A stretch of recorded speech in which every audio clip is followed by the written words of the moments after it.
राम।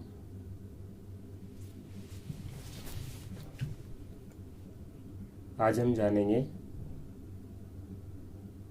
स्वास्थ्य के बारे में कुछ ऐसी बातें कि बिना दवा के हम तंदुरुस्त स्वस्थ कैसे रह सकते हैं।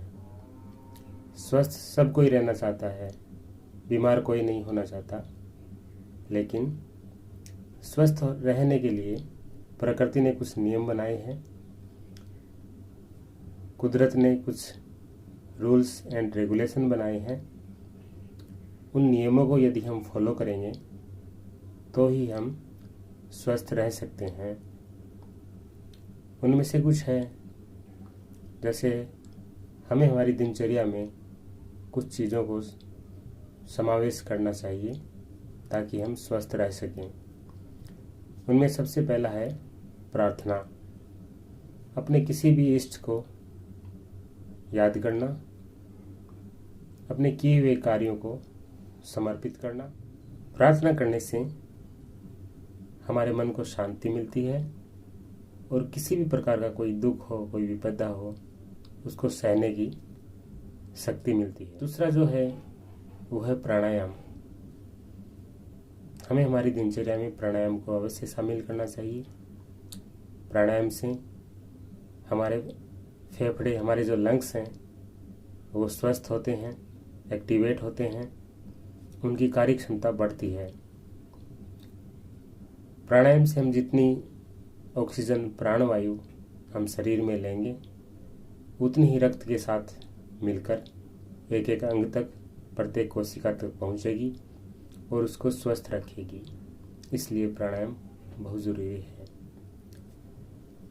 इसके साथ ही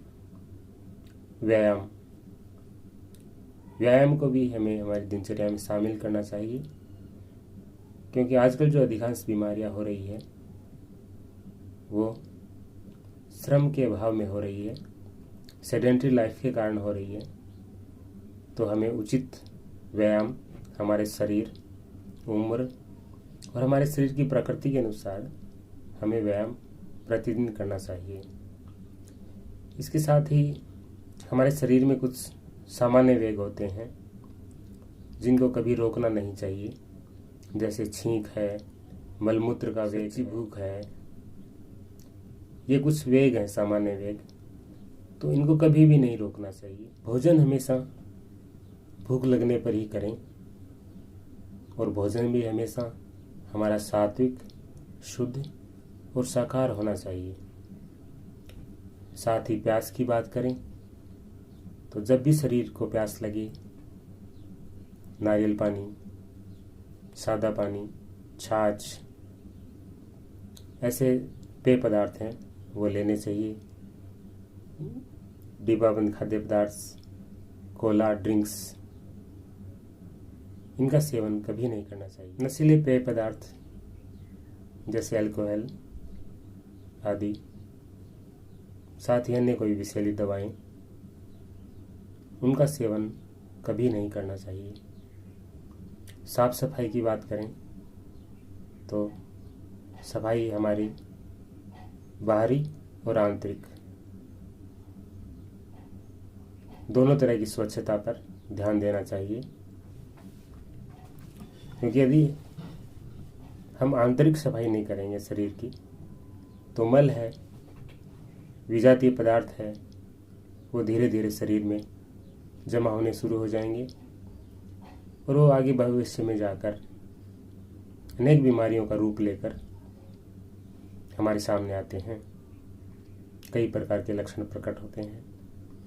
अतः हमें कोशिश यही करनी चाहिए कि हमारे शरीर में किसी भी प्रकार का विजातीय पदार्थ एक अर्थ नहीं हो।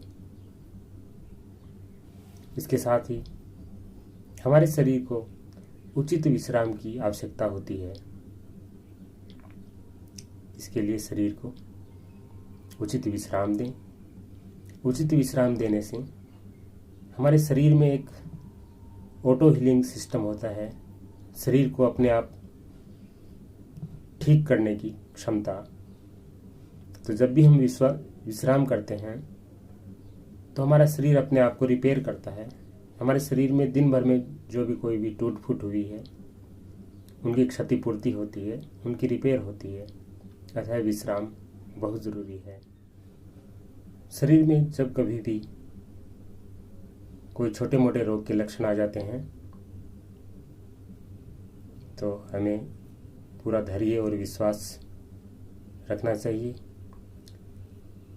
क्योंकि हमारे इस शरीर को भगवान ने ऐसा बनाया है कि इसमें कोई भी छोटा या बड़ा रोग हो, सबसे लड़ने की क्षमता और सबको ठीक करने की क्षमता इस शरीर के अंदर है, बशर्ते हम कुदरत के इस करिश्मे को समझें